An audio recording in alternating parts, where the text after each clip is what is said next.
મહત્વપૂર્ણ સમાચાર સામે આવી રહ્યા છે, કરીએ તેની પર નજર।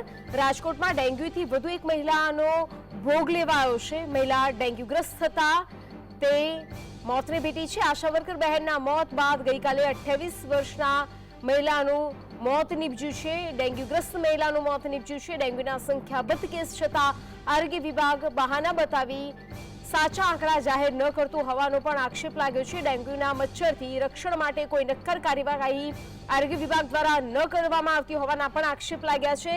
મચ્છરનો ઉપદ્રવ ગીચ અને ભેજયુક્ત વાતાવરણ ધરાવતા વિસ્તારોમાં સૌથી વધુ જોવા મળી રહ્યો છે, ત્યારે મચ્છર નાબૂદી માટે નક્કર આયોજન વગર કામગીરી કરી રહ્યું છે મનપાનું આરોગ્ય વિભાગ, તેવા પણ આક્ષેપ લાગી રહ્યા છે। રાજકોટમાં ડેન્ગ્યુથી વધુ એક મહિલાનો ભોગ લેવાયો છે, તો આરોગ્ય વિભાગ કોઈ કામગીરી કરી રહ્યું નથી તેવા આક્ષેપો પણ લાગી રહ્યા છે। 28 વર્ષીય મહિલાનું મોત નીપજ્યું છે, ત્યારે લોકોમાં પણ ભારોભાર રોષ જોવા મળી રહ્યો છે।